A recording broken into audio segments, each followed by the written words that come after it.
Hello friends, तो आज अपन discuss करने जा रहे हैं अपना part 4 specific transaction chapter general, उसका पार्ट 4 जिसके अंदर अपन डिस्कस करने जा रहे हैं लॉस बाय फायर और थेफ्ट।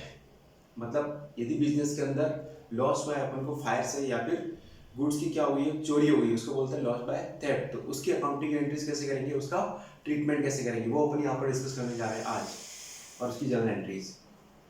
चलिए देखिए, फर्स्ट ऑफ ऑल तो लॉस बाय फायर और थेफ्ट जो है वो होता क्या है, बिजनेस के लिए क्या होता है। ये बिजनेस के लिए भैया क्या होता है, लॉस होता है। क्या होता है, लॉस। अब लॉस होता है तो अपनी जो ए की एलआईसी थी, मॉडर्न क्लासिफिकेशन का रूल था, किसको अपन को डेबिट करना है, किसको अपन को क्रेडिट करना है। तो इसके अंदर लॉस बाय फायर और थेफ्ट क्या है, अपना लॉस है, इसलिए इस अकाउंट को तो करेंगे डेबिट। और यदि आपका गुड्स डिस्ट्रॉय हुआ है तो परचेज अकाउंट क्या हो जाएगा, क्रेडिट। और यदि आपका कैश डिस्ट्रॉय हुआ है या फिर कैश की चोरी हुई बिजनेस में, तो कैश क्या हो जाएगा, अकाउंट क्रेडिट हो जाएगा। क्लियर। ये एंट्री करते हैं अपन at the time of event, जिस दिन ये घटना होती है बिजनेस के अंदर, उस दिन अपन को ये एंट्री करनी है, लॉस बाय फायर और theft account debited to purchase या फिर टू कैश। अब बात आती है कि जो लॉस हुआ है वो इंश्योर्ड था या नहीं था, मतलब गुड्स का डिस्ट्रॉय हुआ है या फिर चोरी हुआ है, तो उसका इंश्योरेंस बिजनेसमैन ने करवा रखा था या नहीं करवा रखा था। यदि इंश्योरेंस करवा रखा था और इंश्योरेंस कंपनी जितना लॉस हुआ है उतना पैसा पूरा का पूरा इंश्योरेंस कंपनी दे रही है। सपोज करो यहाँ पर आपको लॉस हुआ है 5 लाख का, कितने का, 5 लाख का लॉस हुआ है, और इंश्योरेंस कंपनी पूरा पैसा आपको दे रही है। तो जिस दिन इंश्योरेंस कंपनी आपको कमिटमेंट कर देती है कि हाँ हम लोग आपको पैसा देंगे, तो उसको बोलते हैं eight the time of claim accepted by insurance company. तो उस दिन इंश्योरेंस कंपनी को अपने क्या बनाना पड़ेगा, डेटर बनाना पड़ेगा। तो इंश्योरेंस कंपनी अकाउंट को क्या करना पड़ेगा, डेबिट। और लॉस बाय फायर और थेफ्ट अकाउंट क्या हो जाएगा, क्रेडिट, क्योंकि अपने को कुछ लॉस हुआ ही नहीं। तो इससे पहले वाली एंट्री के अंदर जो लॉस बाय फायर और थेफ्ट अकाउंट डेबिट किया था वो वापस से क्या हो गया यहाँ पर, क्रेडिट। और इस एंट्री के अंदर अमाउंट कितना लिखेंगे अपन, 5 लाख, यदि वो फुली इंश्योर्ड है तो। फिर बात आती है कि यदि वो पार्टली इंश्योरेंस है, यानी कि इंश्योरेंस कंपनी कुछ ही पैसा उसमें से दे रही है, मान ले अज्यूम कर लेते हैं कि 5 लाख में से 3 लाख इंश्योरेंस कंपनी दे रही है, 2 लाख अपन को जेब से भरना है, अपन को खुद को बियर करना है, बिजनेसमैन को। तो जितना पैसा इंश्योरेंस कंपनी दे रही है उतना इंश्योरेंस कंपनी को डेबिट कर देगी। जितना पैसा इंश्योरेंस कंपनी नहीं दे रही है वो ट्रांसफर होगा प्रॉफिट एंड लॉस अकाउंट के अंदर, किसके अंदर, प्रॉफिट एंड लॉस अकाउंट के अंदर। और लास्ट के अंदर क्रेडिट हो जाएगा टू लॉस बाय फायर और थेफ्ट अकाउंट, कितना, 5 लाख। अब बात आती है यहाँ पर अपन ने इंश्योरेंस कंपनी को क्या बना दिया, डेटर बना दिया दोनों सिचुएशन में। यहाँ पर 5 लाख की डेटर है इंश्योरेंस कंपनी अपना, और यहाँ पर 3 लाख की डेटर है इंश्योरेंस कंपनी। जिस दिन इंश्योरेंस कंपनी से पेमेंट आ जाएगा उस दिन अपना बैंक बैलेंस क्या होगा, इंक्रीज होगा। उस दिन बैंक को क्या करेंगे, डेबिट, और इंश्योरेंस कंपनी को क्या कर देंगे, क्रेडिट। यदि ये वाली सिचुएशन है तो पेमेंट आएगा आपका 5 लाख रुपीज का, और पार्टली इंश्योर्ड वाली सिचुएशन है तो पेमेंट कितना आएगा, 3 लाख रुपीज का।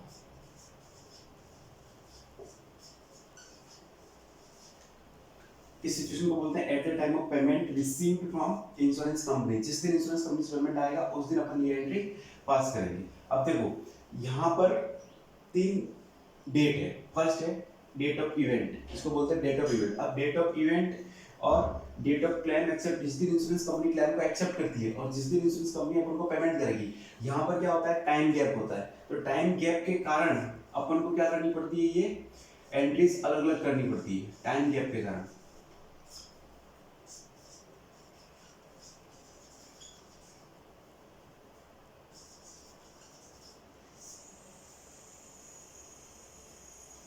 क्लियर। अच्छा, इन दोनों में से एक ही एंट्री पास होगी। यदि वो फुली इंश्योर्ड है ये वाली एंट्री पास होगी, और पार्शली इंश्योर्ड है तो ये वाली एंट्री पास होगी। वो क्वेश्चन के ऊपर डिपेंड करता है क्वेश्चन में क्या है, फुली इंश्योर्ड है या फिर पार्शली इंश्योर्ड है। क्लियर। चलिए नेक्स्ट टॉपिक।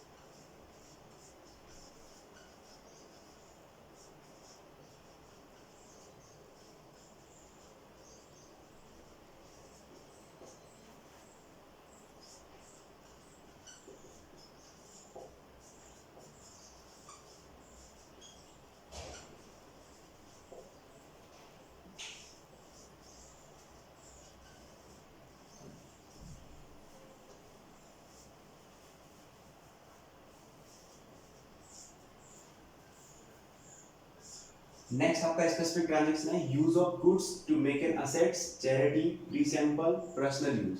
यानी कि जो गुड्स बिजनेस के अंदर अपन रीसेल करने के लिए लेके आए हैं उसका यूज किसके लिए कर रहे हैं, किसी असेट को बनाने के लिए। इसका एग्जांपल देके आपको मैं बताता हूँ। कोई सीमेंट का ट्रेडर है और वो उसका ऑर्डिनरी बिजनेस क्या हो गया, सीमेंट परचेस करना और सीमेंट को सेल करना, उसकी वो ट्रेडिंग करता है। उसने क्या किया, उसी सीमेंट में से 10 बैग सीमेंट के अपना ऑफिस का बिल्डिंग बनाने के लिए या फिर गोदाम बनाने के लिए यूज कर दिए।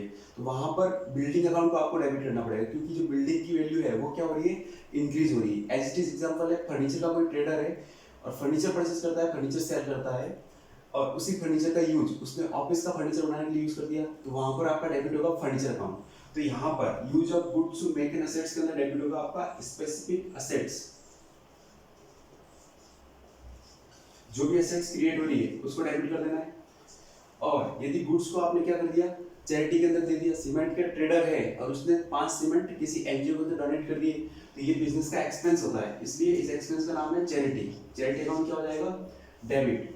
गुड्स को फ्री सैंपल में दे दिया है कस्टमर को, तो ये भी बिजनेस का क्या है, एक्सपेंस, और एक्सपेंस है इसलिए क्या हो जाएगा, डेबिट। और जब यदि कोई बिजनेसमैन गुड्स को पर्सनल यूज के लिए घर पे लेके चला जाता है तो वहां पर आएगा आपका drawings account debit, drawings account debit to purchase account. Credit कौन होगा, परचेज अकाउंट। चारों सिचुएशन के अंदर परचेज अकाउंट क्रेडिट होगा। और ये जो एंट्री है वो हमेशा कॉस्ट प्राइस के ऊपर होगी। कौन सी प्राइस के ऊपर, कॉस्ट प्राइस के ऊपर।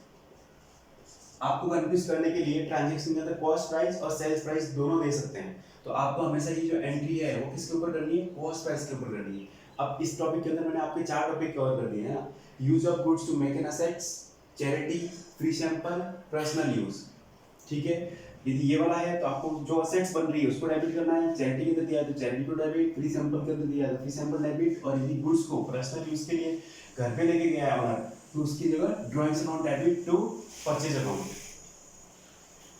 इन चारों सिचुएशन में कौन क्रेडिट होगा, परचेज अकाउंट क्रेडिट होगा। और ये जो एंट्री है वो कौन सी प्राइस होगी, कॉस्ट प्राइस से होगी। ओके, आज के लिए इतना ही।